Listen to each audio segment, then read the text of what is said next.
कि कहते हैं कि हर शाम सुहानी नहीं होती, हर चाहत के पीछे कोई कहानी नहीं होती, और कुछ तो असर है इस मोहब्बत में, वरना ये गोरी राधा भी सामने शाम की दीवानी। क्या बात, कुछ तो है भाई, हाँ कुछ तो है। सबकी तो अरेंज मैरिज होगी, लव मैरिज हम भी कर लेंगे। कहाँ गए सब कटवाने में लगे रहते हैं कि भगवान बड़ी फुर्सत से तोहरा के बनौले बाड़े, भगवान बड़ी फुर्सत से तोहरा के बनौले बाड़े। हमरे खातिर तोहरा के दुनिया में भेजबले बाड़े, हमरे खातिर तोहरा के दुनिया में भेजबले बाड़े। भगवान बड़ी फुर्सत से तोहरा के बनौले बाड़े, भगवान बड़ी फुर्सत से तोहरा के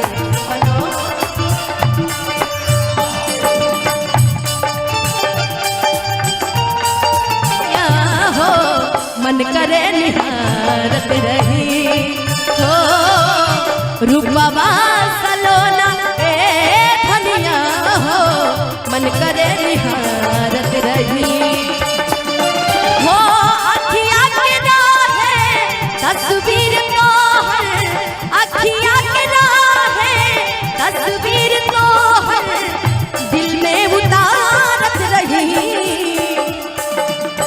रूपवा हो, मन करे निहारत रही हो रूपवा सलोना ए धनिया हो, मन करे निहारत रही।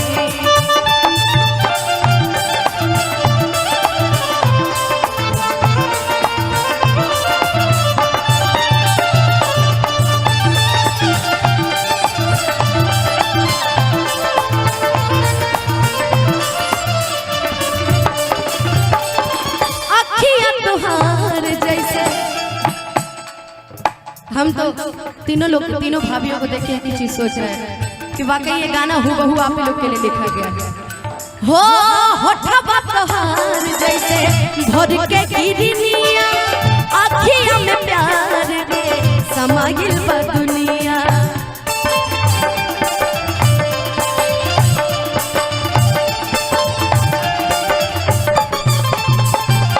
हो होठवा तोहार जैसे भोर के किरनिया, अखियाँ में प्यार के समाइल बा दुनिया।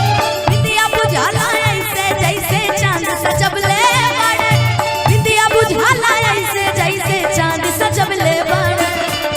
अच्छा, अगर आप लोग के हस्बैंड जी लोग को बोला जाए प्यार करते हैं, वो हंस दिए, आप सब प्यार करते हैं? हमसे नहीं, उनसे। सर आप तो सर पहले करते हैं, आप तो अपनी प्रॉपर्टी कब्जा करके रखे हैं। देखिए कि भाई यहाँ तक मेरी है, उसके बाद हम नहीं जानते। देखिए वहां तक एकदम कब्जा ऐसे करके बैठे, वहां से उसके बाद हम नहीं जानते, है ना।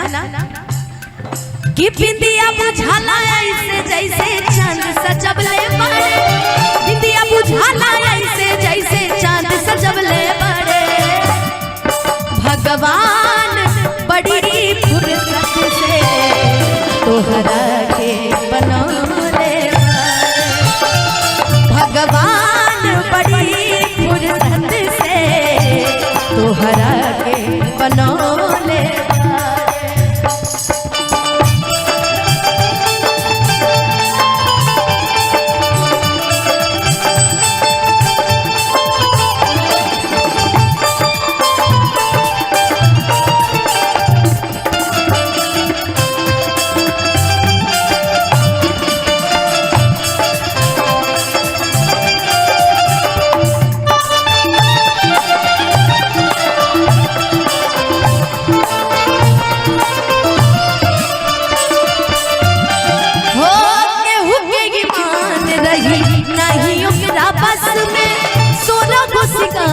सजन सुरगे बरस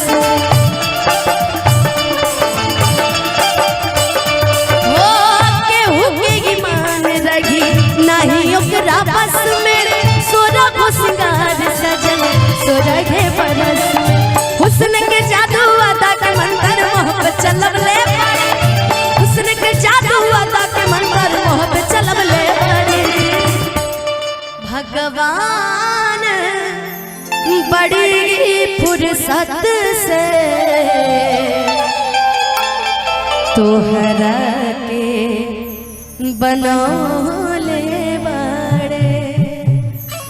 चाहेंगे कि अगर थोड़ा बहुत भी पसंद आए तो आप लोग के हाथ से एक बार ताली बज जाता तो हम लोग खुश हैं। अच्छा कहने के बाद ताली आती है ना।